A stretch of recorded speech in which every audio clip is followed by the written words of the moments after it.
झाल्याबरोबर शहरापूर मधल्या एका दुर्गम भागामध्ये आई वडिलांनी नाव ठेवलं प्रकाश. सन्माननीय अमित कुमार हे दिल्लीचे पैलवान आहेत. त्यांचं विशेष आभार. ते दिल्लीवरून आपल्यासाठी इथे आले. शाबास. पट काढायचा प्रयत्न केलेला अमितनं धोकादायक म्हणतोय का? सर्वांनी डोळे उघडे ठेवायचं. परत छोला देण्याचा प्रयत्न. पुन्हा संधी बघायला सुद्धा मिळणार नाही. काय होईल सांगता येणार नाही.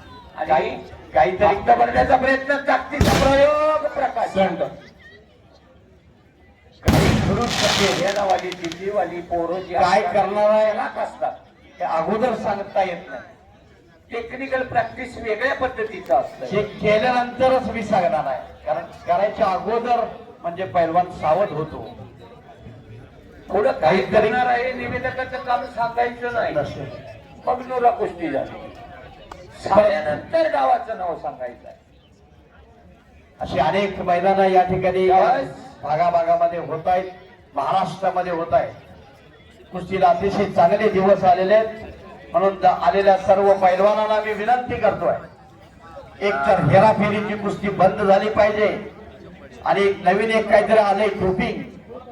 त्या डोपिंग पासून सर्व पैलवानांनी अलिप्त राहावं असं मी आव्हान या मैदानाच्या निमित्तानं करतोय. खरा पैलवान भाग्यविधाते महाराष्ट्राचे माजी मुख्यमंत्री विद्यमान खासदार. फार मोठा अभिमान वाटतोय आम्हाला